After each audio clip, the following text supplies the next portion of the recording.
On this episode of the Best of Bias podcast, you got your boy, Lydell Dinero in the house. We got a lot of stuff to talk about this week. Got a bunch of sports to talk about, but more than that, we got a guest this week. More than that, we got a lot of good stuff to talk about. Starting with your boy being 100% in remission from Hodgkin's lymphoma, mass completely gone. Getting a little deep with you guys early in the pod, so we got a lot to celebrate this pod. I'm just letting y'all know we healthy out here. Thank y'all for riding with me. Thank y'all for being a part of the recovery process for me coming on this pod and being able to vent to you guys and talk to y'all every week, man. It was really a release from what was going on inside of me, mentally, physically, and you guys are part of my treatment as well. And I thank you guys. You know what I'm saying? Thank you for being here today. We got some sports to talk about. We got some college, a little bit of college, NFL, fantasy, NBA check-in, but we got a guest this week as well. Chelsea herself is making a return for pop culture. A couple topics to talk about for y'all, just to give y'all some, something a little different. A couple of weeks in a row, it's been me talking. But I got a guess. We're gonna talk some stuff. Keke Palmer is the stories out there about her. We never addressed the Cheesecake Factory topic, where girls think it's acceptable to be taken on a first date. We want to see if she agrees and trying to get the girls' perspective on this list that's out here going viral. We a lot of stuff to talk about. We also got what else we got on the docket? Kim Kardashian being named GQ Man of the Year. Lori Harvey and Damson Idris breakup. You know what I'm saying? Some pop culture stuff. We got Chelsea on the pod, so we're gonna be talking a lot of pop culture stuff as well. Might sneak in a little cinema corner at the end of the sports before she comes on. But first half will be me talking this sports stuff, and then second half she'll come on and talk some pop culture. So it is Friday. We on time this week. We got out on Friday, so we here for y'all this week. Didn't have to wait till Saturday to get this business. You feel me? So we got Chelsea in the house. It's your boy Lydell Dinero. It's another episode of the Best of Bias, episode 187. Last week I was saying 185 on the pod when it was 186. So excuse me, we've done these so many weeks in a row that we lose track of what's really going on. But it's your boy Lydell Dinero featuring Chelsea on the track. This is the Best of Bias podcast, episode 187. Thank y'all for being here because you could have been anywhere in the world, but you decided to be with the Best of Bias podcast. So let's get right into it. It's your boy. Where that theme song at? Bang. It's the best of bias. You need the earful, you should try us. From pop culture to the movies to unite us. It's the best of bias. The best of bias. Yeah, it's the best of bias.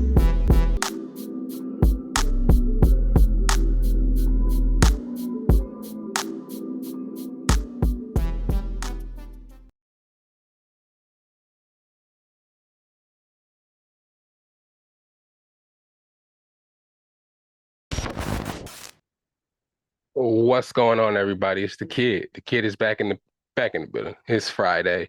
Hope everybody had a great week. Hope everybody was able to get through it very easily. You know what I'm saying? I know everybody worked hard, getting through a week isn't easy as it is. So people going to work out there, it's the end of the week. If you're going to work this morning before you listen, I hope this can ease you into your day. But it's your boy, like that in there. I got a bunch of stuff for y'all to talk about, as you heard in the beginning. Chelsea is here today. She'll be in the second half. I just want to get all the sports through first, because she actually is into sports, but all these topics here, she's probably not gonna be into as much too. So if you guys are waiting for that pop culture segment, you can skip ahead. I'll have this timestamp for you guys this week. I promise you guys I'll get there and timestamp it. But anyways, we'll get right into this college football because not much to talk about with that. We were talking about Oregon versus USC. Personally, for me as an Oregon fan, you guys know what it is. If you guys are new, I'm an Oregon fan. But this game right here was our last big test. I wouldn't say that actually because Oregon State is actually better than them when we played them the last game of the season. But this test was the latest biggest threat to Oregon's not being able to make the college football playoff.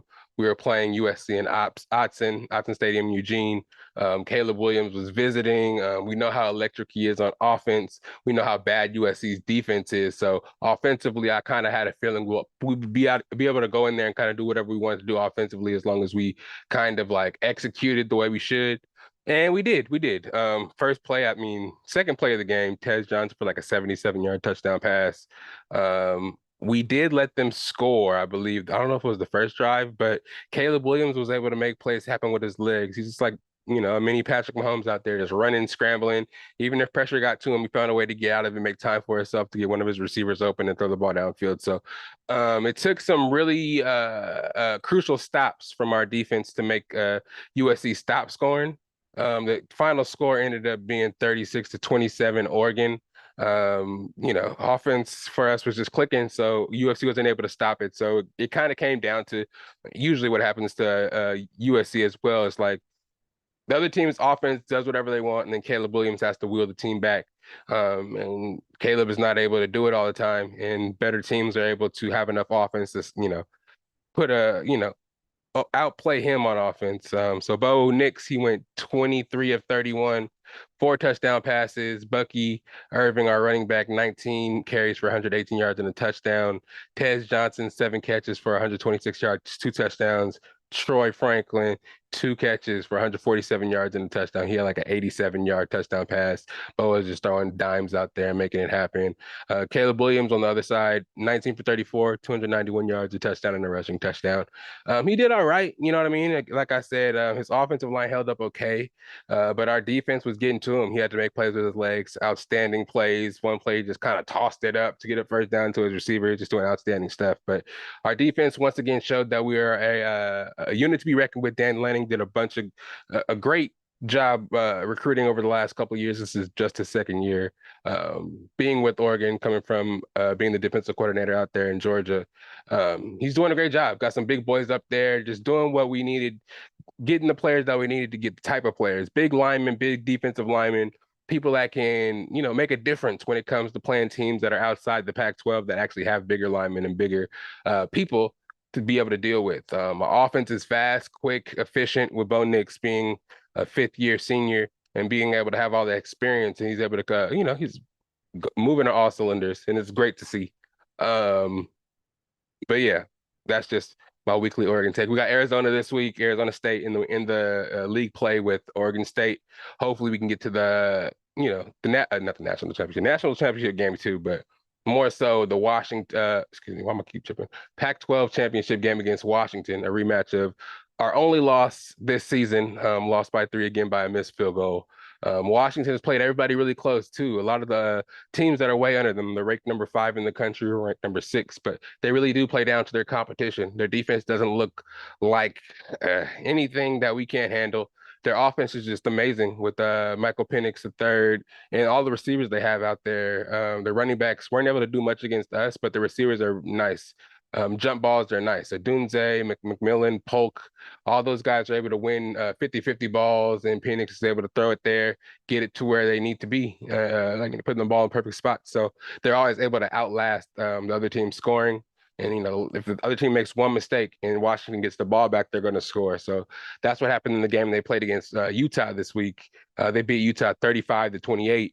Utah was giving them a run for their money. Michael Penix made a couple of mistakes, but in the end, if you make that one mistake to give them a chance to seal the game and don't keep your foot on the pedal, they're able to come back, and they were able to win 35-28, staying number 5 in the country on the second revealing of the college football playoff rankings. Nothing really changed in the rankings, but I think Georgia flipped with Ohio State. I think Georgia's number 1 again, and Ohio State's number 2. 3 is still Florida State. I think actually moved Michigan to 3, Florida State to 4, 5 Washington, 6 Oregon. So top 4 are still essentially the same, and the 2 outside looking in are still knocking on the door. And behind Oregon and Washington, there's Texas at 7 and Alabama at 8. So a lot of teams still knocking on the door, a lot of action still to be played in the college football spectrum, these league games, and then the league championship games. So a lot of stuff to still be worked out, and the standings aren't final yet. So we'll see what happens. I'm still rooting for the Ducks, you know what I'm saying? And hopefully we get in there and be able to do something. There's a lot of rumblings out there from Michigan and the whole scandal of sign stealings. I haven't really talked that much about that on here, but we don't know what's going to happen. Harbaugh got suspended for a couple of games, but nothing really happened as far as their standing or them not making the playoffs. So I think they're still kind of good to go. Whoever wins out of that Ohio State game, we'll see what the committee thinks. Maybe one of the Pac-12 teams can jump in that way. Alabama's probably still going to play Georgia in the SEC championship. So if Alabama can win that game, maybe Georgia loses a game, but then maybe that win will catapult Alabama. I don't know. It's going to be wild. We'll see what happens, and there's still a lot of football to play, and I'm excited to see it. How about that? You know what I'm saying? NFL. Damn, my bad, y'all. That's spiking. It's crazy. NFL last week made some predictions. All of them not really right. You know what I'm saying? But hey, I did my thing, but we're gonna see. Let me let y'all know. Let me get into this review. It was I believe week 10. We're in week 11 now, if I'm not mistaken. I'm not mistaken. Yes, we're in week 11 now. So last week, Thursday night football, Panthers versus the Bears. Panthers lost that game 13-16 to the Bears. Of course, I picked against the Panthers, so I got that right for y'all. I got that right for y'all. But the Bears, not looking too good. Just Justin Fields come back this week. Um, yeah, and the Panthers are just looking lowly too, and they don't even got a first round pick, so they might get the first pick, but their pick goes to the Chicago Bears for trading with them, so they can trade up and get Bryce Young. So basically, it's just looking all bad for the Panthers right now. And just hoping this season Bryce Young can grow and learn and see what happens. But Panthers fall to 1-8, Bears move up to 3-7, and I got this right for y'all. Sunday games though, the Colts played the Patriots. Colts won 10-6. I'm sorry you guys watched that if you had to, because that looked like it was really boring. I had it on Red Zone, but it was definitely not one of the games I focused on. But I do have, well, I did have Jonathan Taylor. He got me some points, but not really the most exciting game in the world. Colts win, moving up to 5-5. Patriots fall to 2-8. There's rumblings about Bill Belichick possibly leaving the Patriots and going to another team to be the GM and coach. There's rumblings that it may be the Chargers. There's rumblings that it could be the Commanders, but people are thinking it's more so going to be the Chargers because Brandon Staley's on thin ice over there, losing all these games with Justin Herbert, kind of ruining his career. They're trying to have the Brady effect with Herbert, and yeah, there's rumors about that, but as of now, Mac Jones and the Patriots are 2-8. But I was right about that game. I got y'all some money again. The Browns played the Ravens. The Browns were able to outlast the Ravens 33-31 in Baltimore. Browns move up 6-3. Ravens fall to 7-3. This game was interesting because Deshaun Watson played really well. But we heard after the game, or after the game and early this week, that Deshaun Watson is going to be out for the rest of the season due to a shoulder injury, like a joint in his shoulder was separated and he shouldn't even been able to play. And he said it happened during the game and was playing with a basically dislocated shoulder and was making plays and throwing it and doing all this with a shoulder that he shouldn't have been able to play with. So he played really well and won the game, but he's out for the season now, and they're putting the ball back in the hands of DTR from UCLA. And his first experience in the games and starting for the Browns was terrible. And now he's starting again against, well, we'll talk about it. I think they're playing the Pittsburgh Steelers, but it's going to be a rude awakening for this young guy. But yep, the Browns lost that game. And I lost y'all some money on that one if you picked it. Sorry, y'all. Packers played the Steelers. Steelers won 23-19 at home. Packers falling to 3-6. Steelers moving up to 6-3. Defense for the Steelers just playing out of control. Kenny Pickett making plays when the time is right.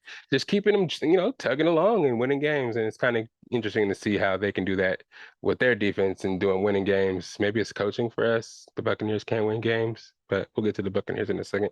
But the Steelers move up to 6-3. Packers fall to 3-6. Saints lose to the Vikings, which I really enjoyed. Josh Dobbs out there doing his thing. 27-19. Vikings move up to 6-4, the surprising team of the year. They were losing bad with Kirk Cousins, terrible record. Kirk Cousins gets injured and they start doing better. They ain't got Dalvin Cook. They ain't even got Justin Jefferson. It's crazy. But they win, beating the Saints, which I loved, having them fall to 5-5. And staying close to us in relation to the standings in the NFC South. It's still close. Falcons lost going to 4-6. The Panthers are 1-8. Saints are 5-5, and the Buccaneers are 4-5 with their latest win, which I'll talk about in a second. Texans are we're playing the Bengals. Texans win 39-27. Texans moving to 5-4. Bengals falling to 5-4. A very interesting game. And, man, CJ Stroud is just playing amazing, man. Coming back last second, getting victories for his teams, looking like the Rookie of the Year and the MVP at the same time. Amazing stuff from this young man. I know the Panthers are kicking themselves for picking Bryce Young over CJ Stroud, but Yeah, CJ Stroud proving that the Ohio State curse ain't really a curse. A lot of quarterbacks coming out of Ohio State that were winning national championships or close to it and doing things in the Big Ten will come to the NFL and not really play that well. But CJ Stroud is trying to break that mold and break that curse, and he's looking like he's doing it, man. 5-4. D'Amico Ryan's looking like the head coach of the future there and is doing a great job. Shouts out to him. Titans and the Buccaneers. The Titans lose that game at Tampa 20-6. This game was good, man. Our defense played great. I'm gonna talk a little bit about this one. You know what I do. You know how I do it. You know how I rep. But yeah, the Buccaneers played a great game. Our offense wasn't really doing everything that it should do. It's still kind of a sight for sore eyes, but we did enough. It was 20-6. You know what I'm saying? The defense played amazing. Compared to the week prior when we played Houston and gave up all these touchdowns. Carlton Davis didn't play and we didn't give up no touchdowns. It's kind of crazy, and he's our highest paid corner. But anyways, we were able to shut Derrick Henry down. Will Levis looked like a rookie quarterback. At least CJ Stroud is actually a real thing and not looking like a superstar thanks to us and our terrible defense that week. But yeah, we were able to do some things against the Titans, score some touchdowns. Mike Evans had a great game, though he dropped some balls. He has been dropping balls the last couple of games, some easy ones too that he should be catching. If he catches those, a lot of the momentum of the game, a lot of the times he dropped it, the momentum of the games would have switched and we would have, you know, did some things. Last two games we've had leads, and it's just we couldn't be consistent with it in the Houston game. Well, we had the lead until the last 40 seconds. CJ Stroud scored, so we should have won. But this game, we proved that our offense wasn't fluking out. But it's still, we need to make plays when they're there to be made. Our line needs to be able to block better for the run game. Our run game is really predictable sometimes, and then we rotate too many running backs. I talked about that last week. I'm just happy this week we won because I did say last pod if the Buccaneers lost, I wasn't gonna watch no more Buccaneers games this season. I'm happy we won this because we have the 49ers coming up next week, and I don't know, man. Me personally, right now, I'm down to win game just to prove that we're good enough. I'm down to keep Baker for a couple of years and see what's going on and pick corners or linemen or something, whatever in the draft, and not reach for a quarterback just because we feel like we need that. And I feel like there's a lot more that we need on our team as far as DBs, offensive linemen, I don't think we need to draft running back. I like Rachaad White, man. I really do. So I think it's just more so offensive linemen and DBs. And we'll see what Devin White's kind of demanding in the offseason to see how he plays the rest of the season. That's what we should do. You know what I'm saying? I'm not the whole blame Baker all the time type of guy. He has some interceptions, but it's not as bad as Jameis Winston. It's not as bad as a lot of quarterbacks out there making big mistakes. It's just, you know, take what they give you, be a quarterback that, can move the chains on third down, score in the red zone. You ain't got to be a superstar. Just be good enough and have a great defense. We have a defensive coach that's supposed to know what he's doing. So we're supposed to have a better record than we have right now. If we want to play our best game of the season, it's this week against the Niners. We have a chance to go 5-5 and take the lead in NFC South because we'll have the tiebreaker over the Saints. So we beat the Vikings, then we beat yeah. So just do your thing. Anyways, the Buccaneers go to 4-5. Titans fall to 3-6. Next game, Lions played the Chargers. Lions outscored the Chargers 41-38 in LA. Chargers fall to 4-5. Lions go up to 6-2. This game was a shootout. Neither defense can really stop anything, as you can see. Justin Herbert went off. Keenan Allen went off. If you have them in fantasy, you know exactly what they did for you. But the Lions, just proving that they're real. They can outlast high-scoring teams. Jared Goff has proven that he can make plays when need be. And Ross St. Brown is proven great. The tandem of Jahmyr Gibbs and David Montgomery is looking amazing. David Montgomery had a 70-something yard touchdown run, which is like the longest in Lions history, the longest in the Lions franchise since sometime way in the 2000s. So yeah, it's kind of crazy. They're doing great, and it's good to see the Lions back after being so bad for so many years. Calvin Johnson would be proud. But yeah, they move to 7-2. Chargers fall to 4-5. Falcons played the Cardinals. Kyler Murray's first game back was able to get the Cardinals a much needed win. They moved up to 2-8. Falcons fall to 4-6, which I love because they had the lead in the NFC South for a while. But their quarterback change ain't working really. Ritter's wasn't playing good. Heineke's not playing that good for him either. Luckily, they have a whole bunch of weapons on the team that actually can make an average quarterback look okay. And if big plays need to be made, the Falcons possibly could do that. But their coach is kind of weird too. They like to run the ball no matter what and don't like to throw the ball. Though they have weapons in the receiving game. It's just kind of a weird situation. But Falcons again fall to 4-6. Cardinals get move up to 2-8. And Kyler Murray did look good coming off the ACL. Was running, scrambling around, scored a rushing touchdown, looked fast, making some good decisions with the ball.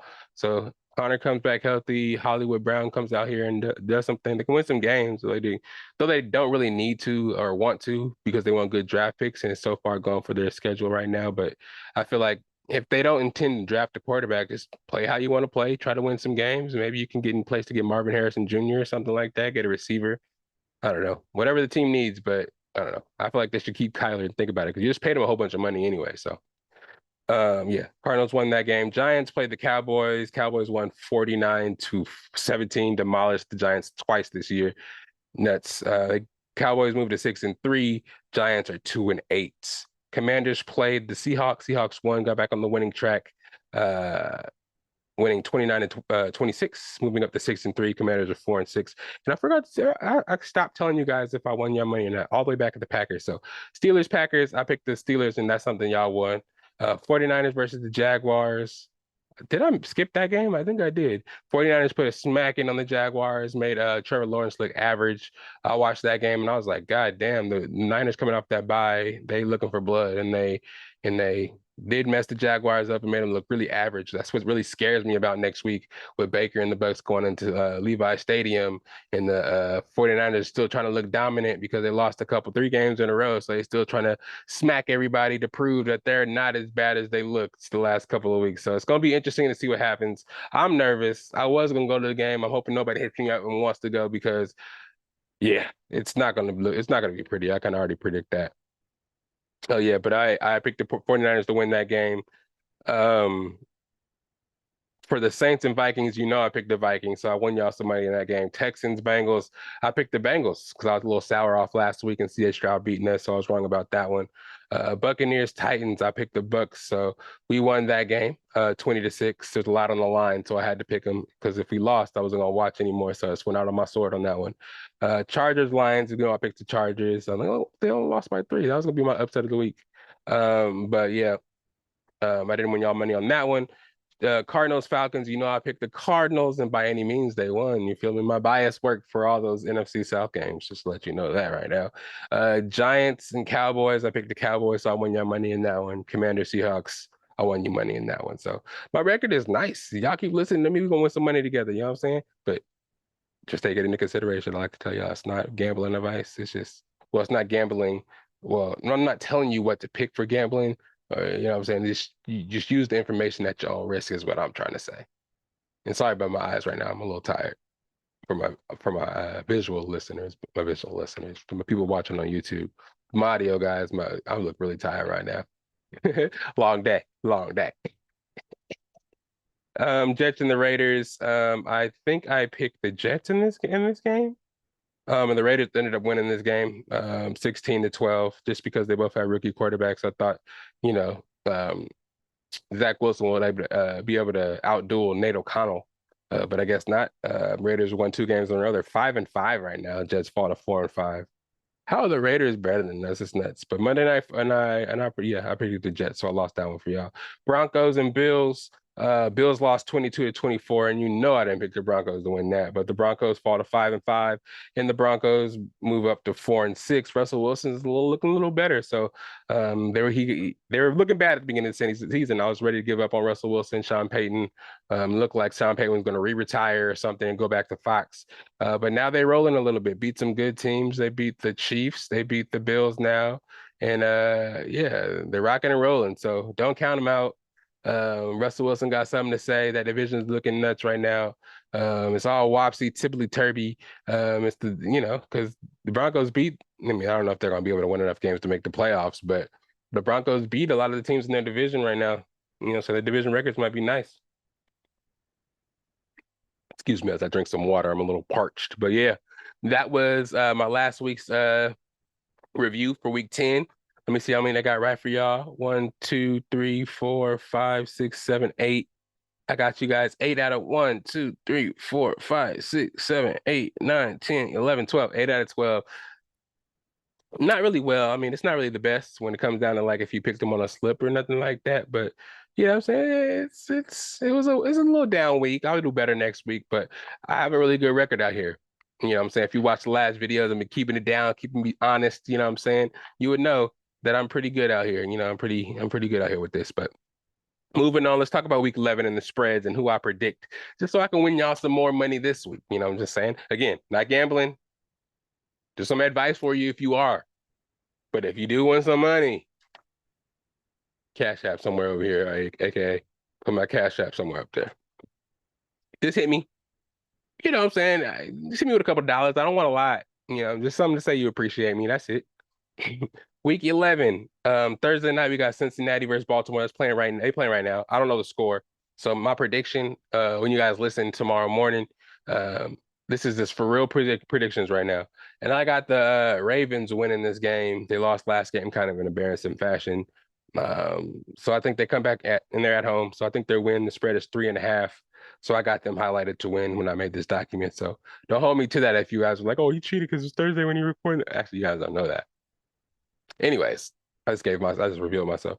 I got them winning in Baltimore. Dallas Cowboys at Carolina. 10.5 point spread for Dallas in Carolina. Dallas is gonna win this game. They're gonna smack another team. I wish we had this schedule.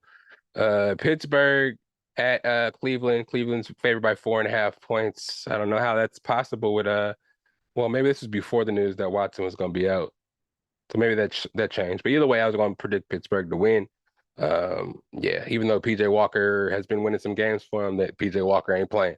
So I got the Steelers winning that game. Chicago versus Detroit. They're in Detroit. Detroit's favored by 10, and they're probably going to whoop Chicago. Justin Fields is back, unless he has the game of his life and just comes back and does some outstanding stuff. I think the Lions is going to stand on business and go 8-2. Let's see. Los Angeles Chargers at Green Bay. Chargers favored by 3 points. I got the Chargers. You always know I'm riding with Justin and Keenan Allen. I'm gonna ride with them all day. They're carrying me through my fantasy team, so I'm gonna ride with them. Arizona at Houston. I think the return of Kyler Murray is going to prove to people that he is really worthy of being their starting quarterback. Don't go out there and try to draft another quarterback. He's the guy for the job. He's going to go out there and shut down this little streak that Stroud he's got going.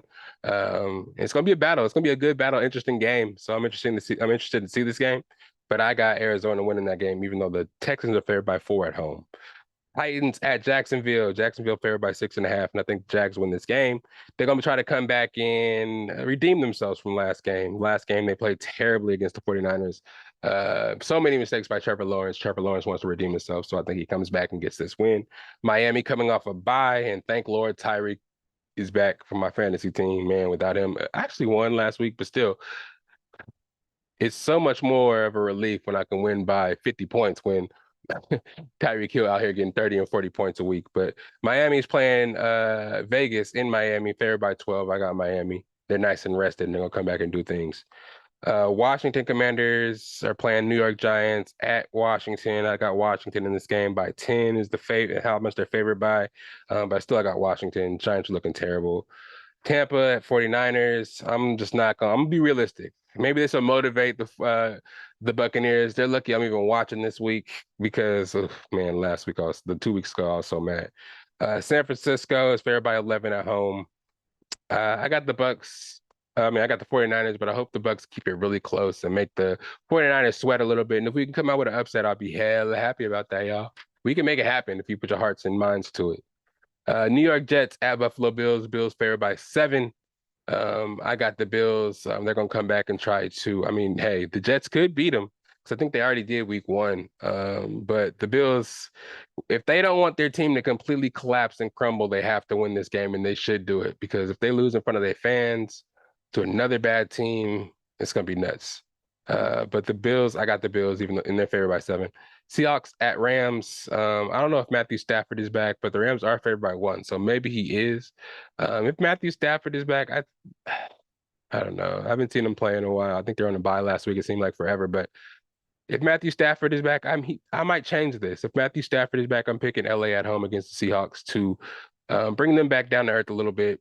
But if Matthew Stafford is out, I got the Seahawks going 7-3 and winning it, just making it hot, you know what I'm saying? Putting pressure on the 49ers over there in the NFC West. Minnesota at Denver Broncos. I got Minnesota. I feel like Dobbs is gonna be able to do his thing. Hopefully Justin Jefferson is back and him and Addison can play together. Addison's looking like a real boy. So if Justin Jefferson can get healthy and go out there and have a couple of options for Madison to throw to. I mean, Madison. Josh Dobbs will throw to. I was thinking Madison because I think he's hurt right now. So Ty Chandler is the starting running back for the Vikings. But if he is cleared, you have Madison out there. Hopefully, he can do some stuff out there and get it done. But I am going to pick the Vikings. Broncos got a spectacular win last week. But I mean, if they're really I mean, the Broncos is really rolling on all cylinders right now and got a little streak in them. I feel it. But they're favored by 2 at home. But I got the Vikings in this game. And then the biggest game of the week on Monday night, we got Philadelphia at Kansas City. Kansas City losing their last game, I believe. I think they had a bye last week and they lost the last game they played to the Broncos. So they have a bad taste in their mouth as well. But they got the Philadelphia Eagles. So we're going to see what they have in them. Kansas City's favored by 3. And that's just because they're at home. So this game's going to be close. It's going to be really good, really down to the wire. One of the best, you know, Thursday, Monday night games we had in a while, but I got Philly in this one. So to let you guys know exactly what I picked out of all the games, I got Baltimore at home over Cincinnati, Dallas at Carolina winning. I got Cleveland losing at home to Pittsburgh. I got Detroit winning at home against the Bears. I got the Chargers beating Green Bay at home. I got Arizona beating the Houston Texans at home. I got the Jaguars losing to the Titans at home. Miami beating Vegas at home. I might be confusing y'all with that home stuff, so I'll try to switch it up. But I got Washington winning at home against the Giants. I got San Francisco winning at home against the Buccaneers. I got the Buffalo Bills winning at home against the Jets. I got Seattle winning at LA Rams. I got Minnesota winning at Denver. I got Philadelphia winning at Kansas City. And I hope I can win y'all some money. You know what I'm saying? Hey, prayers out, man, the last couple of weeks. I've been good. You know what I'm saying? I've been over 50%, close to the like 70s, 80%, low, high 70s, low 80%. You know what I'm saying? Last week I got 8 out of 12. It was a little bit worse. But hey, you know what I'm saying? It is what it is, but it's always good to kind of reflect on these games and know what's going on if you missed anything. And you know what I'm saying? If you are betting, just check it out. Check me out. You know what I'm saying? I'm kind of deep in this stuff. I'm more of a spectator this year just because the Buccaneers aren't really doing as well as they need to be. So I'm doing a lot of red zone watching. And of course, with these betting apps, these prop betting apps out here, watching all these other teams, I'm watching a lot closer with these what am I trying to say? Props and stuff. So it makes you take a little closer look. If these betting apps want to kind of sponsor the pod, holla at me and I'll talk to and call you out by name. But you know what I'm saying? I'm gonna keep it a little brief because the app that I'm using right now is kind of doing me a little dirty. Like I said, my strategy is gonna start be betting on my teams and my teams only. Sometimes when you rely on these players from other teams to do you right, they never do you right. It makes you hate that player. And then, you know what I'm saying? Sometimes betting can be the devil, but sometimes, hey, you be making some money. But use that information as you will. Let's move on to some fantasy football. Best to Bias Fantasy Football League. We are also on week 11, 3 more weeks until the playoffs. Guys, get it done. Pick up the players you need to pick this week. If you're listening to this on Friday, November 19th, I think that's Sunday or Monday. Tomorrow's the 17th. That's Friday, Saturday, Sunday. So yeah, Sunday, before everybody is played, you get these trades in, get them done because the trade deadline is coming. Last chance to get your team right and do whatever it takes to solidify that team for the playoffs. You know what I'm saying? Make that playoff run as well if you're not yet in the playoff standings. In this league in particular, we're all really close. You know what I mean? I'll get to these standings in a second. You'll see how close it is. But yeah, keep pushing. Nobody give up. We're really close to doing what we need to do. We're getting close to the playoff. First place, 900. Second place, 200. Third place gets their money back. So you want to be top 6. First 2 places get buys. You want the championship belt with your name on it. So you can be the first person to have their name on the belt. You don't want to be last place because you know what you get there. You get a toilet trophy, Johnny Mac 650 has held it down for the last 2 years in a row. He wants to give it up to somebody. He's in second round. He's in second place right now. So he said he's getting nowhere near that last place trophy this year. So Let's keep it going. I like all the participation in the group chat. I like all the shit talking. I like how everybody came back from last year and the last year before. So we're just getting new people ingratiated into the league, and everybody's in here competing, talking that mess. Not many side bets yet. Hopefully, when the playoffs come around, people can get out there and get a little bit more serious, and maybe like people that don't make the playoffs can bet on the people in the playoffs and make a little moolah themselves. So it's good. But let's get into these scores from week 10. I beat Pay Dirt 175 to 128. Just a running back living paycheck to paycheck lost to King, formerly known as Nightmare on G Block, 94 to 78. Cam's Catering lost to K Swag 27, 115 to 89. Shenanigans lost to Hot Boys 127 to 106. Dijon's Dazzling Team lost to Sean's Championship Team. That's Sean M. Lost 155 to 105. Armpit lost to or beat, or yeah, no, he lost. He lost Junior out the boast of me. Really close game, 133 to 139. Lost by 6 points. Stefan Diggs didn't perform how he needed to perform. I know that was a close game and a heartbreaker right there, but you're not the boast of me, Sean G. Good win there. Standings for the league. What do we got here? Let me check it out for y'all real quick. Where's my league? Bam, bam, bam, bam.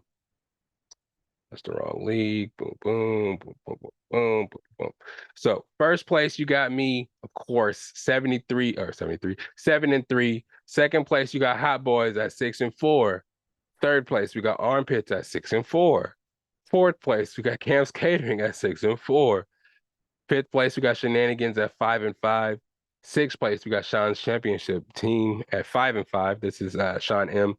Seventh place, we got King at 5-5, formerly known as the Nightmare on G Block. Ninth place or eighth place, we got K Swag 27 at 5-5. So we have 1, 2, 3, 4, 5-5 teams, and 1, 2, 3, 6-4 teams. And all that is 1 through like 8. So it's like 1, 2 game slip ups, man. These standings can change drastically. Ninth place is 4-6 with Dijon's Dazzling Team. Pay Dirt is 4-6 in 10th place. 11th place, you have You're Not the Boast of Me, Sean G at 4-6. So those 4-6 place teams are just a couple of wins behind those second and third place teams. So it's crazy. Nobody's out of it yet. With 3 weeks to go, you can make that push. Even just a running back living paycheck to paycheck who is 3-7 in 12th place can go on a 3-game winning streak and have any of these teams that are in second through third, fourth, fifth, sixth, seventh place all lose 3 games, and he can flop with them. So again, nobody give up. The season's really close and the season's really long. 3 weeks left. Then you got a couple of playoff games until you get to the championship. You know you want to win that money. And again, try to put up as many points as you can, because when you get to those tied records, you see how all the records is tied. Whoever has the most points scored for them is going to be the person that gets in the playoffs. You know what I'm saying? Though those records are tied, doesn't mean you guys are tied in place. Those places are given based on the points scored for you. So do what you need to do. Moving on to the NBA, got a little NBA check-in because I'm checking in with my Nuggets. What can I say? Jamal Murray has been out with the hamstring. He's going to be out for the whole month of November, and we've been holding steady. The team is 9-2 right now. Lost a couple of games to Minnesota and Houston. Those 2 teams actually are doing pretty good in the West right now. The West is looking pretty wild. A couple of new teams making a push, young guys making a push. Teams that were really young last year that we thought they had potential, or they're just making the way for themselves now. The Rockets actually are really interesting after getting Dylan Brooks, Fred VanVleet, with all those young guys that they drafted, the young guys that have potential. They're making some noise right now. I think they're like the 4th seed right now or something like that. Doing some things. Timberwolves right now, the big talked about that. I think the big lineup that they have with Rudy Gobert and Karl Anthony Towns and the emergence of Anthony Edwards. They got a couple of guys, Jaden McDaniels, Nichols Walker, those long guards out there to guard the dynamic guards on the opposite team. Mike Conley out there, Kyle Anderson, some vets out there to kind of right the ship when need be. Some scrappy veterans. They're just out there causing a disadvantage to a lot of teams.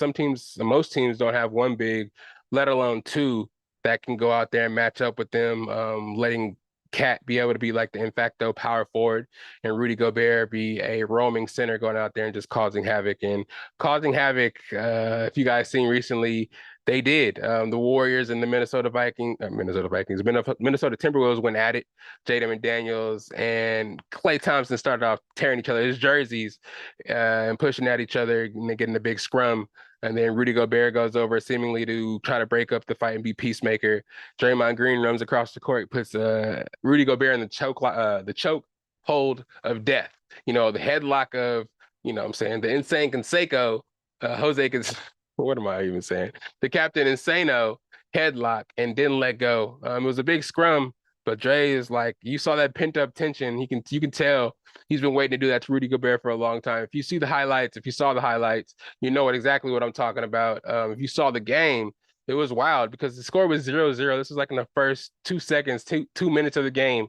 And they out here scrapping. Klay gets ejected. Jaden McDaniels gets ejected. And Draymond Green also gets ejected and suspended for 5 games. It was wild. I don't know what Draymond was doing. It's just like he does stuff. I mean, sometimes it looks like it's in the spirit of the game and protecting his team and kind of for the benefit of his team. But a lot of the time it's to the detriment of his team because he gets kicked out of the game. He's like their top defender. The team was already without Steph Curry. He has like a injury, some kind of sprain, a knee sprain or something like that. And they need Draymond to be out there and be a leader for the young players that are on the team. And it just seems like they are saying it's a thing that if Steph doesn't play, Draymond finds a way to get kicked out of the game. If that is true, he just be doing the most wild shit that I've ever seen, like stomping on chests, kicking in nuts, giving people headlocks, like kneeing people. It's like, if you watch, there's a highlight reel of stuff that he's done off, that's not even basketball players, just killing people, not really killing people, but just hurting them. It's just wild stuff. And after a while, the league's just like, we're not gonna give you the benefit of the doubt. We're not gonna say it's Draymond being Draymond, and they just kind of have to set a precedent because we don't want people fighting out there on the court. It's gonna be bad for the product. I mean, being tough, pushing and shoving, stuff like that is okay, but chokeholds and punches thrown and people being seriously hurt on the court, and you can't forget the Jordan Poole punch that was out there on the internet and kind of like went viral. So it's just a lot of stuff that Draymond Green is going through right now. And hopefully he can learn from this and just come back a different guy. I mean, still keep that competitive fire, but just know that they need you out there on the floor. And, the stretch of games right now, they're 6-6 right now, I think. So yeah, the stretch of games right now without Steph and Draymond, they're in to possibly lose a lot of games and be behind the wheel when it comes to trying to make that playoff push. And they don't want to be in playing game area. It makes it that much harder, puts that many more games on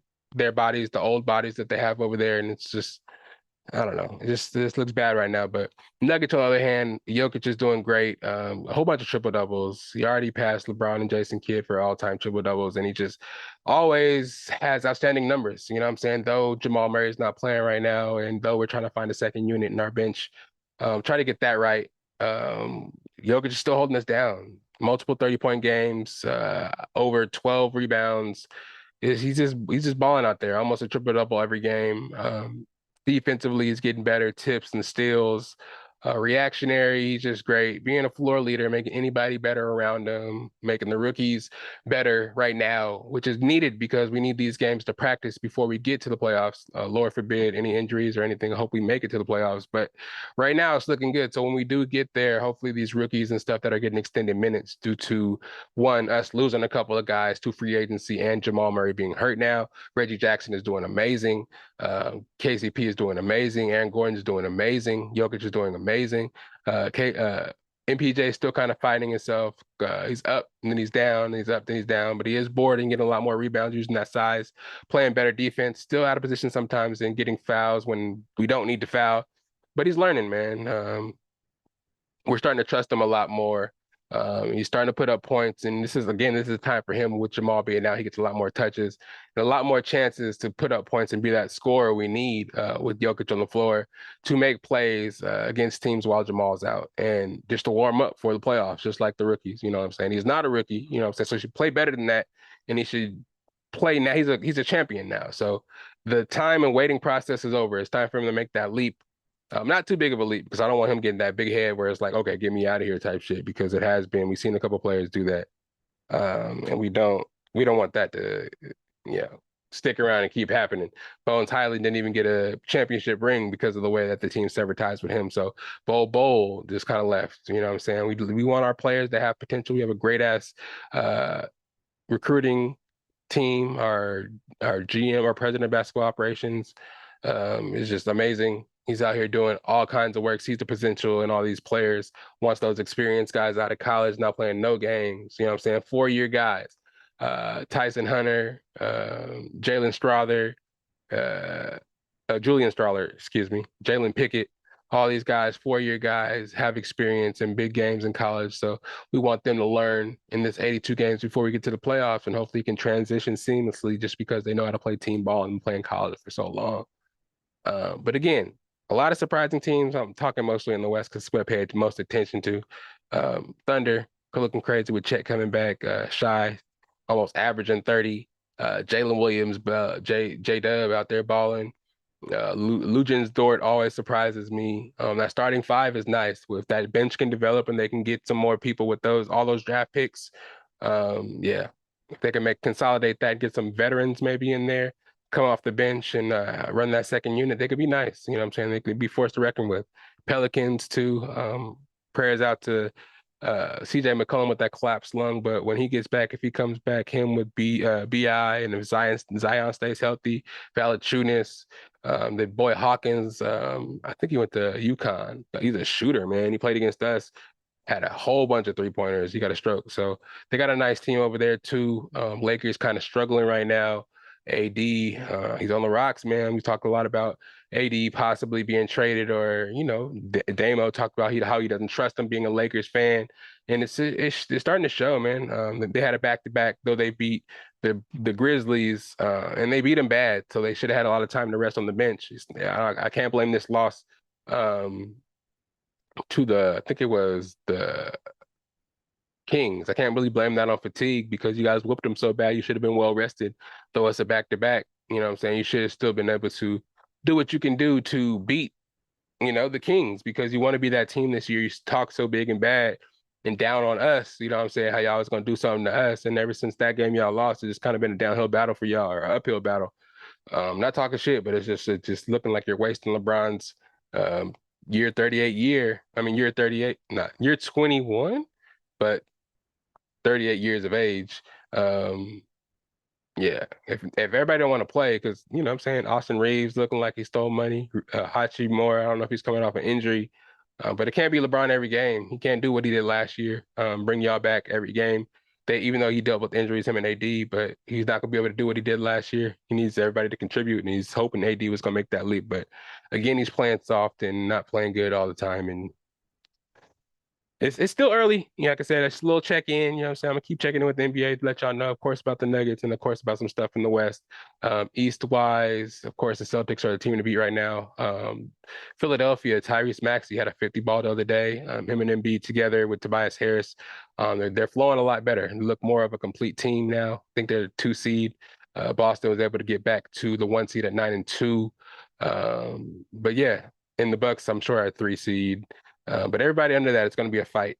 New York and all the Hawks and teams like that, the playoff stalwarts over there in the East, they're gonna have to fight it out. There's a lot of young teams over there too. I've been watching a lot of Detroit Pistons, watching a lot of Charlotte's okay, but they haven't really been making no noise. They're still pretty bad. But of course, Wembanyama's had a couple of big games since we talked last. I think he had like a 38-point game.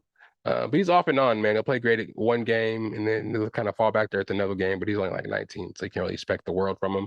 But those flashes that he did have, it shows his potential. And I think he'll be all right, man. I think he'll be all right.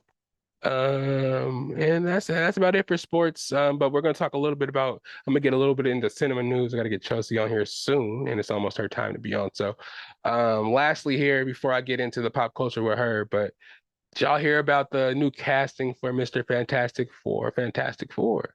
You know what I'm saying? Reed Richards is going to be played by Pablo Pascal, famously known for his role in Last of Us and Mandalorian and many, many, many more projects. I'm a big fan of his work. You know what I'm saying? I'm a big Pedro Pascal fan. Um, Narcos, a whole bunch of stuff. But I don't know. I don't know if I'm ready for him to be Reed Richards. We heard a whole bunch of names about who could have possibly been playing Reed Richards. But we heard rumblings about him being done with Mandalorian. So it makes sense for him to play another role. Maybe get locked in for, because we know the Secret Wars or whatever they're going to call it now isn't going to come out until 2027. So what I'm saying? He has time to build the character, and I don't actually know if he's going to be introduced before Secret War, so I don't know when they're going to start this. He's already kind of old, so it's going to be interesting to see how they're going to put this together. But this is really interesting news. How you guys feel about it? We already got Sue Storm, but I forgot exactly. I think her name was Kirby, last name.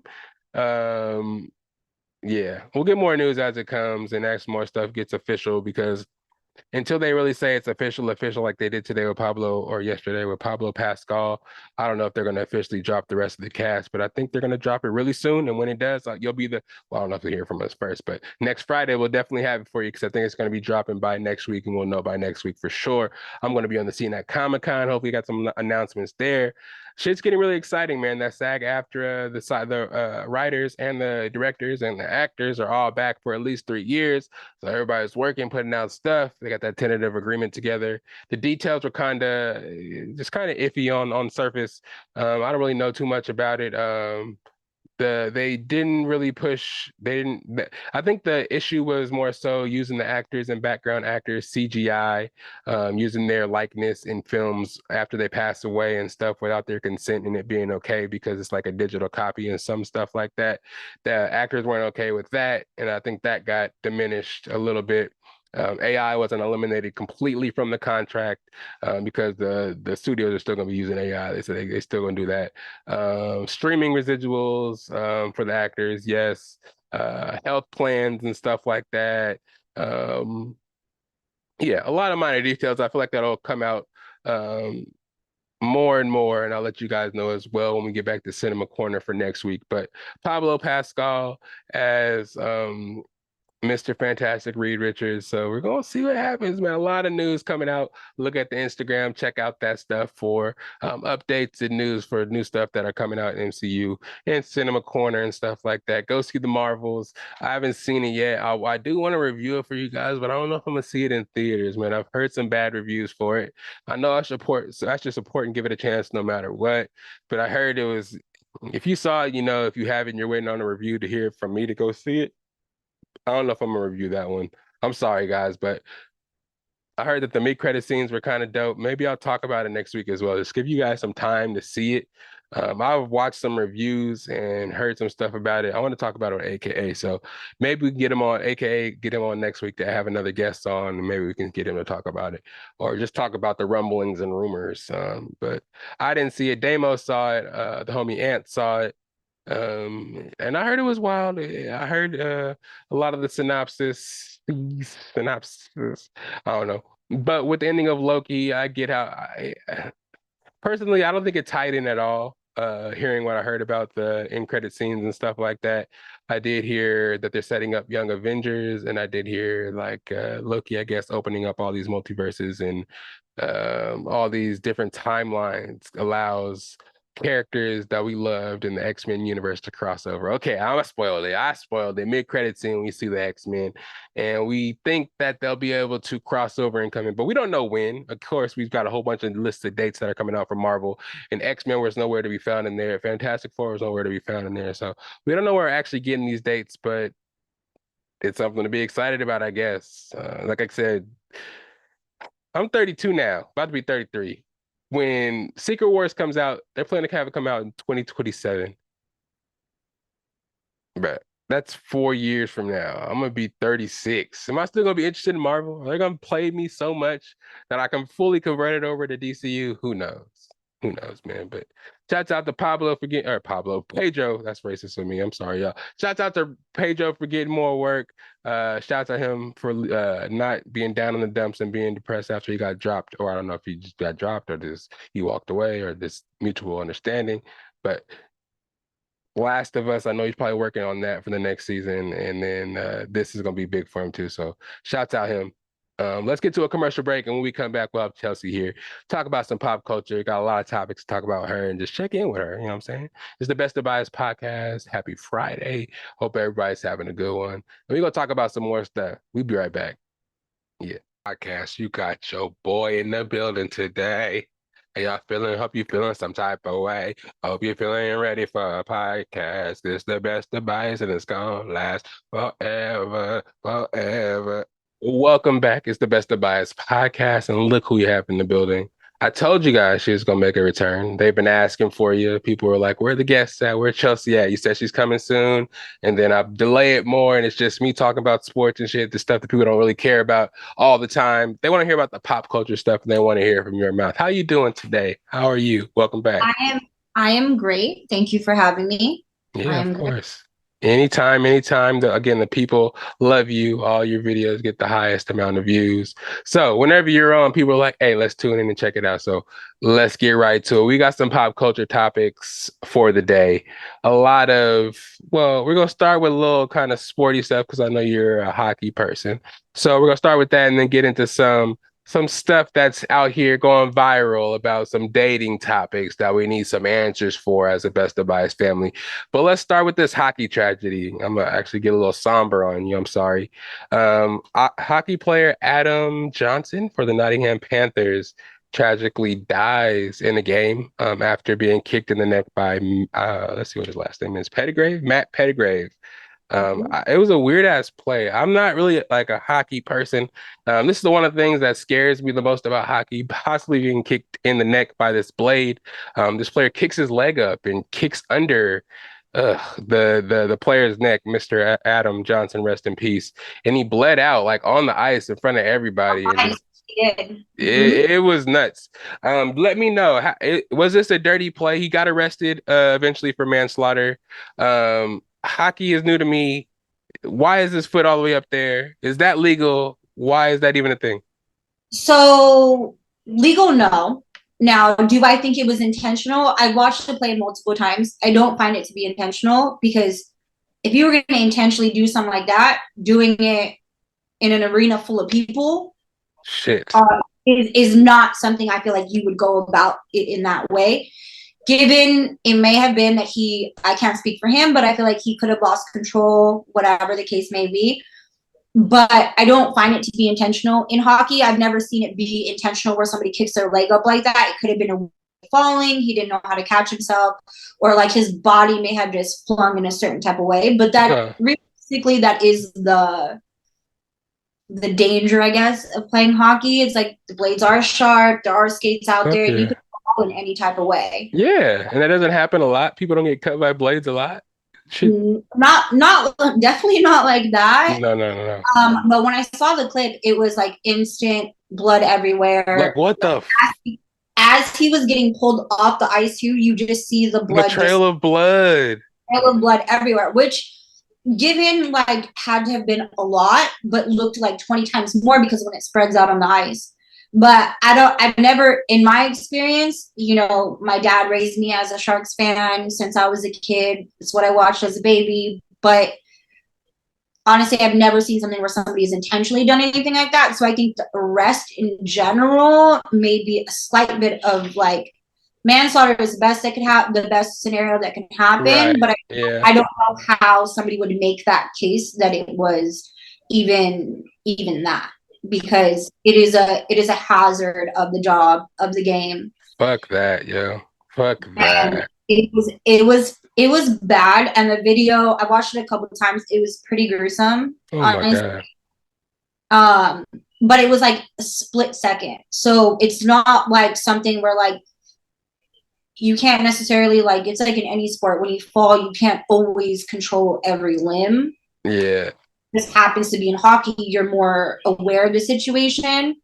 Given the hit didn't look like it looked hard, but it didn't look any more rough than any other hit that I've seen. So I don't see how his leg got into that situation or how he was able to kick that high in general. There's a lot of padding and things like that in hockey, so you are weighed down by Fuck. Oh it. my God. But for him to get, because hockey players are bigger, and for you to be able to kick somebody that high is a little bit crazy.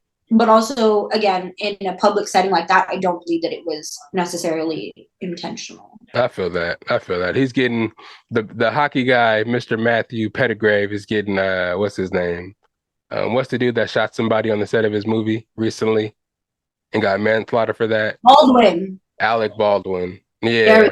Yeah, it's kind of that same situation, but this one's a little more gruesome. But I mean, they say Matt is known for being kind of a dirty player, but at the same time, you shouldn't use that to pin murder on a guy. I think manslaughter, you have to, you have to, you know what I mean? I feel like the same if I don't know, if you get in a car accident and you're in the right and somebody still dies, do you get manslaughter in the same kind of way? I don't I know. think I'm not sure, but I think he might. But like in general, a dirty player or not a dirty player, I don't believe that anybody necessarily would do that intentionally. Right, Like right. especially when there's like, especially when you know there's cameras rolling, video of you doing this or whatever. Like I agree with you that calling him a dirty player doesn't justify what had Right. happened. It's an Exactly. it's an unfortunate like incident. It's definitely like a tragedy in every way. Absolutely. But I don't believe, I don't necessarily, I understand the justice for the family, but I don't know if, in my opinion, necessarily that manslaughter is the correct way to go about it. I feel that. I feel that. Let's get off this one. This is making me sad, and I hope this isn't discouraged from young people playing hockey. I'm hoping this was just a freak accident. It doesn't happen often. They do be fighting, but I'm hoping that the tempers don't flare that much to where you're gonna try to kick somebody in the fucking neck and kill them. That's wild. But let's move on to something silly, a little bit more bubbly. I have to ask. This question's been out there, and I'm tired. I don't know if these 2023 girls is just trolling. I don't know if they're just trying to get a reaction and go viral, but first date, no Cheesecake Factory, and a list of 28 other places that girls don't want to be taken on first dates. Let me read this list of 28 places to you and let me know how you feel about being taken on these places for a first date. So, starting with number one, Cheesecake Factory. Number two, Applebee's. Number three, Chili's. Number four, Chipotle. Number five, Olive Garden. Six, the movies. Number seven, your house. Number eight, any fast food chain. Number nine, Buffalo Wild Wings. Number 10, Wingstop. Number 11, Red Lobster. So let me just stop right there. All right.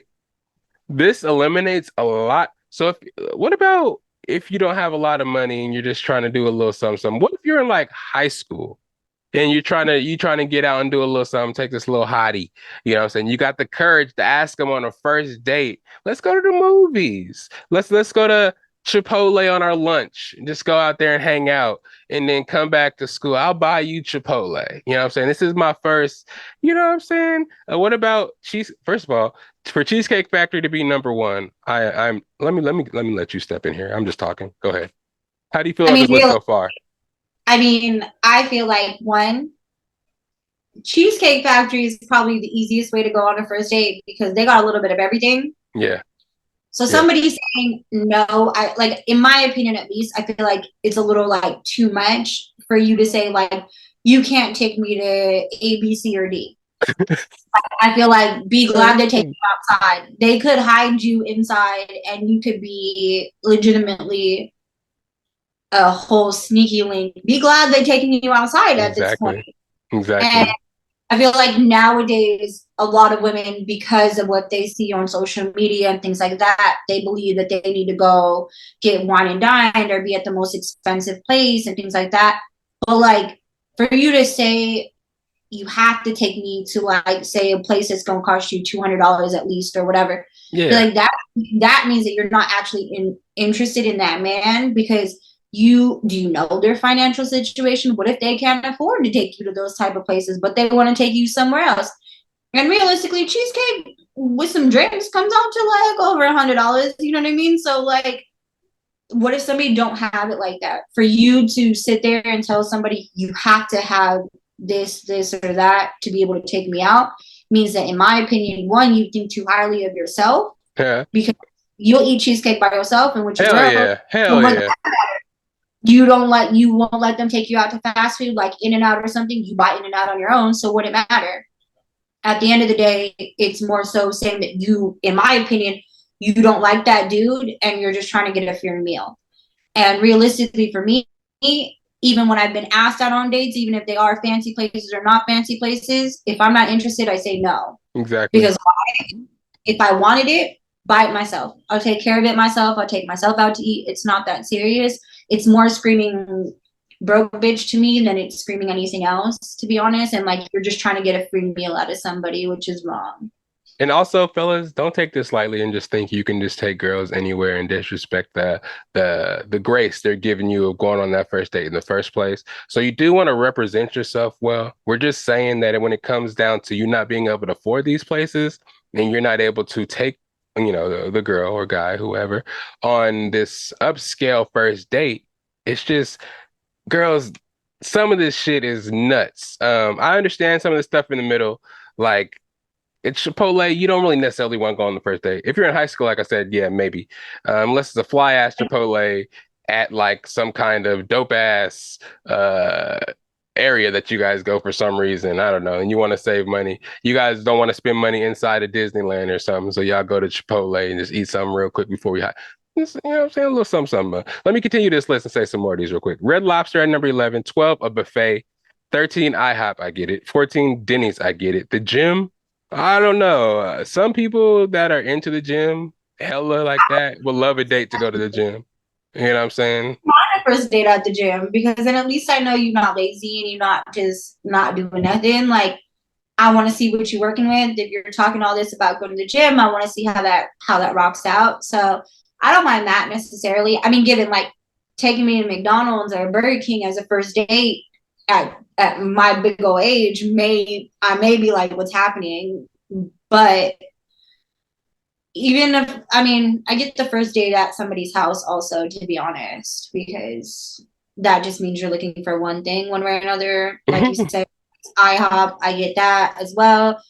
But I mean, the And other thing, sometimes the best marriage stories can start with a drunk story at IHOP. You know what I'm saying? Met her at the club. We went to IHOP, ate there. We were both drunk. The only thing open. Had the best time of our lives. We ended up married for 20 years. You know what I'm saying? Some shit like that could pop off. You got to use your mind, ladies. Be romantic nowadays. Don't use all the ideas given to you on the television and be like, I want that. You know what I'm saying? Just kind of expand your horizons. You don't have to go to the Roof Chris of the world just like everybody else goes to. You ain't got to have Benihana's just because everybody's telling you that the Benihana's plates is good. Just because the chefs is throwing shit in your mouth. You know what I'm saying? You ain't got to. Anyways, let me continue this list. Let's see where I was at. Gym was 15, 16, the church. 17 Starbucks, 18 coffee dates are kind of the same. 19 ice cream dates, 20 family functions, 21 movie nights, 22 somewhere that requires a long drive, 23. So towards the bottom, they kind of just ran out of things to say, such as saying anything. Uh, 23 bowling. Bowling is fun. 24 nightclubs. Nightclubs is cool. Hookah bar. I don't think that's that bad. Sporting events. I think those are good. Waffle House is, yeah, Waffle House is crazy. A bar for just drinks. I don't know. That could be fun as well. That seems like the ideal first day. A lot of people do that. But anyways, overall, I think we're at a consensus here that these 2023 girls is tripping.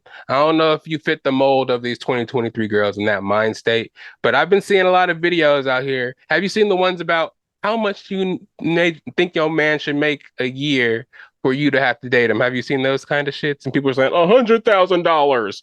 They should make $1,000. Yeah. I have seen those like 1,000 a day type thing or Like whatever. Like if you are dating in that tax bracket, by all means, you know what I mean? If that's the tax bracket you live in, things like that. I mean, I don't think that, in my opinion, this might not be popular belief, but I don't believe that there's an actual tax bracket you should say that somebody needs to make to date you. Because at that point, like, you sounding a bit extra. Like, given I don't want somebody that is like borrowing money from me constantly. Don't get me wrong. All my only like real requirement is that you're able to take care of your own bills and take care of yourself. Mm-hmm. I don't need you, if we're dating, I don't need you to be able to make a certain amount to take me out or take me on trips and stuff like that. If I'm going to do that, I'll take myself out. But right. you do need to be able to handle yourself. That's my requirement. Whatever tax bracket that might be, if you can pay like your own rent, your own bills, your own stuff, then by all means, like then it's cool. But if it's a situation where like you need my help constantly, I'm paying for your stuff constantly, or like you want to go out 24/7, but you ain't got no funds and I'm the one paying for it, then it becomes a problem. Yeah. Other than that, what somebody makes doesn't, to me at least, don't really mean nothing. Yeah. I think maybe the older you get, the less that stuff matters. Like, Yeah, me personally, who goes out around telling people how much they make a year anyways? Personally, I feel like if you're able to provide for that person, able to make them laugh, feel good, this also make them feel secure, whether that be monetarily or just be protection, security, warmth as well. I feel like that's all that matters. I don't know. I just feel like these numbers that these girls, maybe guys think this way too. Um, by how much money somebody makes, what does that mean? It doesn't mean the person's gonna take care of you. That person can be a fucking scumbag and you're just dating them because they make a lot of money. And what is the money going to do? Just buy you things? Does the material things make you happy? A lifestyle I mean, you I want feel to like, portray? I feel like it's the same thing where like whether it's a guy or a girl, but they feel like their significant other like needs to be like in drip down in designer all the time and this and Mm. that. Somebody could be drip down in that and still be broke. Yeah, of Like, course. That's the like fucking biggest trick in the world. Oldest trick in the it, book too. exactly. So I don't really believe that they're. I feel like anybody that sits there and says you need to make X, Y, and Z, or I can't date you is extremely superficial Absolutely. because even if I were dating somebody for a year or a couple years, I'm not asking what your net worth is. I'm not asking what your income level. Yeah, that's I'm just not, wild. yeah, like I'm not looking at none of that. Like, even if you're married, 100%, you need to know how much that your counterpart is making. But other than that, like checking on how much somebody makes while you're just dating is quite weird to me. I don't think I've ever dated somebody and be like, How what's much your you? pay a year? What is it? Run it this way. Like I can't even like fathom being like that or having the Right. audacity to ask that question. Let me see your last year's W-2 type shit. Like, Exactly. yeah, I don't really get it, man. And I'm hoping I don't run into any of those girls because I ain't got nothing for you, brother or sister. I ain't got nothing. I ain't got nothing for you. I ain't gonna give you no information like that. And if you asking questions like that, I'm gonna look at you and I can spot that shit from a mile away, man. I've been around the way a little bit, and I can tell those girls that got that energy, man. Those Gen Zers, man. I mean, don't get me wrong. There's been those type of girls as millennials, whatever those older people is called to 60s, 70s, 80s, 2000s. And guys also are dogs, man. They'll do whatever it takes to please women. They be out here faking. Just let you guys know as well. Just because they dripped out in Gucci, there's this thing called custom to where that shit ain't real. Half the shit be fake. People make that shit for them. They got the connect and they have that look just so it just pressures everybody else in society to try to live up to that rep. And it's going to take you down, brother. It's going to take you down as I have a bunch of material stuff around me. But don't take that out of perspective right now. I'm talking to you, gentlemen. If you want to get a nice young lady with a perspective and a good outlook at life, fuck all this how much you make type shit. What you got up here? You know what I'm saying? How we gonna grow? What kind of ideas you got? What kind of business opportunities we got? How we go? You know what I'm saying? Let's talk like that. Some Exactly, because I'd rather know that somebody like I'd rather not talk to you and you talk to me and I'm like lightweight curious on if you dumb or not, because the way you talk make you sound stupid, than uh, care about how much shit you're dripped down in, to be yeah, honest. yeah, that's overrated, bro. That drip shit is just man. Rich people, just look at rich people. The billionaires ain't dripped out in Gucci. They out here looking regular, saving their money, spending it on regular things. Even though they be the biggest misogynists in the world and probably be buying their women. But don't worry about that. Just know that it's not about the clothes. We don't look at the clothes and just assume that you're rich and got it like that. And women, don't assume that as well. Think better of yourself, put more of a value on yourself. I get it.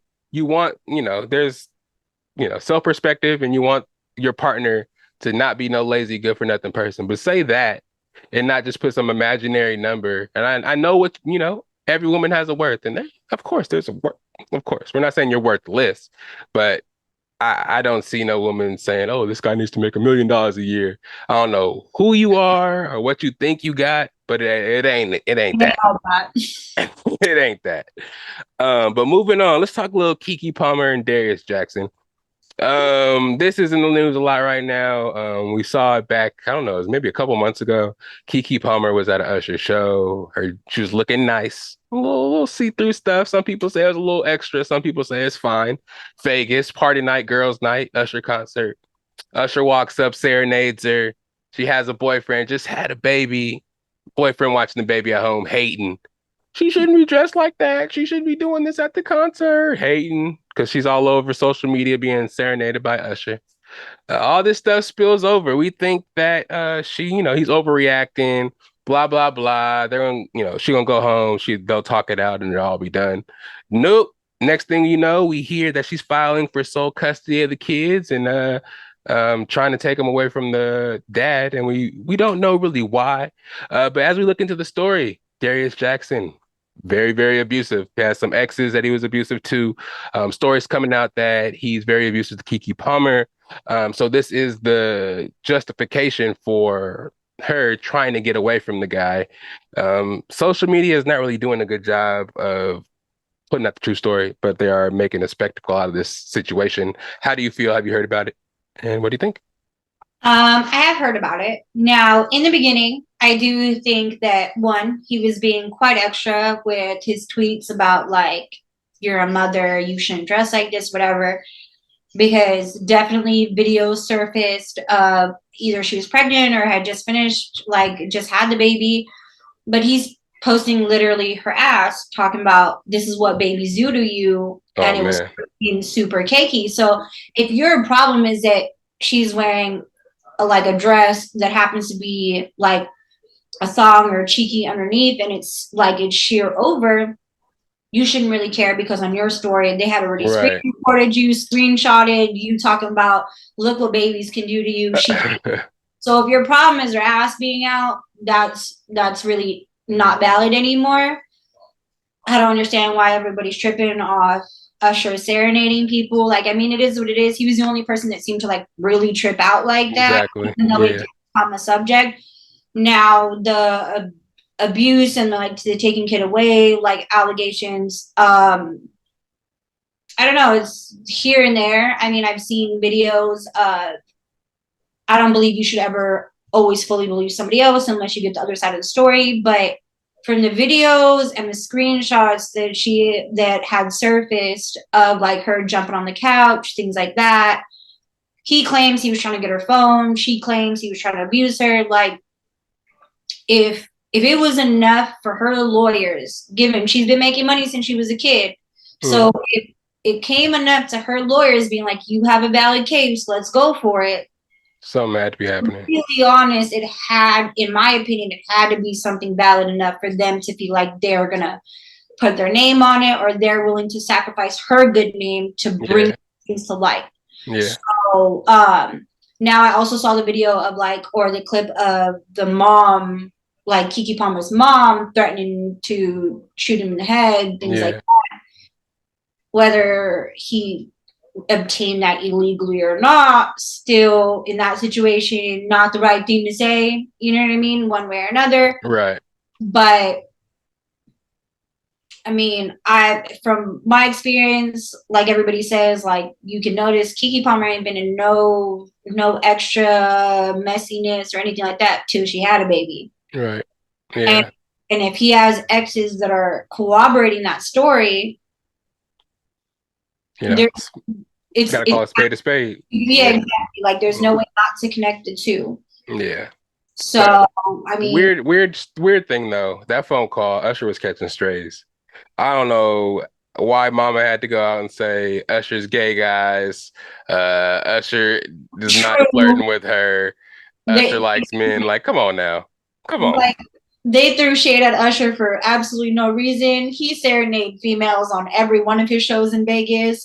Like he was trying to serenade Sweetie, all them. Like Doja Cat, yeah, Doja Cat. He Winnie did Harlow. on all of his shows and things like that. So it's not like it was just towards Keke Palmer. It just happened to be when that happened, the Keke Palmer drama really blew up in that. Yeah. Yeah. And it's sad to Like, see, man. it's definitely sad to see, but like I said, there's no reason for him to be over here talking about you need to dress better or whatever. He had her cheeks out, posting it on his own story. So it's like, Yeah. sir, if you really care about cheeks being out because she's a mother, you probably shouldn't have posted her cheeks out on your own in Oh any yeah. way. He was just jealous at the time, and I felt Agree. like he was, yeah, he was being disrespected, quote unquote. But bro, chill He out. felt like the world was making him out to be a clown because it got posted so many different times to so many different places. He felt like a clown, which I feel like a lot of not just men but women also react in that sense. Yeah, I feel it. I feel it. I feel it. Quick other topics here. We don't have to talk much about it because we run out of time here a little bit. But quick rapid fire. Lloyd Harvey and Damson Idris. Do you care about that? I mean, do I care? No, because it's Hmm. not my life, Yeah. but it's definitely interesting. She gets a lot of hate for her dating choices, I would say. Yeah. I don't think that it's fair or not fair. I mean, realistically, she like she's pretty, Yeah. she dates good looking famous men. Like, I mean, realistically, if any other woman to be in that situation and you weren't ready to settle down with somebody, you date another good looking person. It just happens to be the circles that she happens to be in. So Yeah. I feel I don't think that she deserves the hate that she get in a situation. She do seem like her men seem to expire in a certain amount it. Pretty fast too. fast Leave in a certain sense. I mean, they were dating like a year, so I mean that's decent, and she's young, so I mean, dating is dating. She does get a lot of shit for it, for sure. Mm, Especially because all the women were like, "How dare you leave Michael B. Jordan? Don't you ever?" Which, given, I feel it, but also that's my twin. By the the way, ladies out there, if you need a backup, just holler at me. okay, don't do too much, but but Oh, I love you. But like, I mean, in general, like she's young, she's single, she's famous and runs in those circles. I don't feel no type of way about it. They said that what it was conflicting schedules and things like that. I But feel it. I do feel like a lot of famous people, it usually does end because of conflicting schedules, whether he's filming constantly in a different country or a different state. Like, how are you supposed to date somebody in that sense? And when Yeah. they're constantly filming or constantly doing something, it's a very difficult situation to be in. Yeah. RIP that relationship. It was cute for a while, but For a while. yeah. All right. So it's kind of in the podcast. I know it's kind of short and sweet, but at least wanted to get you on this second half. I recorded a whole sports half on the first half, but it's kind of the end of the podcast where I like to let them know where to find my guests at. Where can they find you at? You got anything popping that the guests can find you? I'm Chelsea Tiara on everything Instagram, Twitter, TikTok, all that. All right. Yeah. All my cooking be on TikTok. So Oh yeah, the cooking stuff. We gotta talk soon. We'll have you talk about your whole Thanksgiving experience because we need cooking tips. We need to have you on weekly for cooking and stuff. Give us some recipes and stuff to talk about.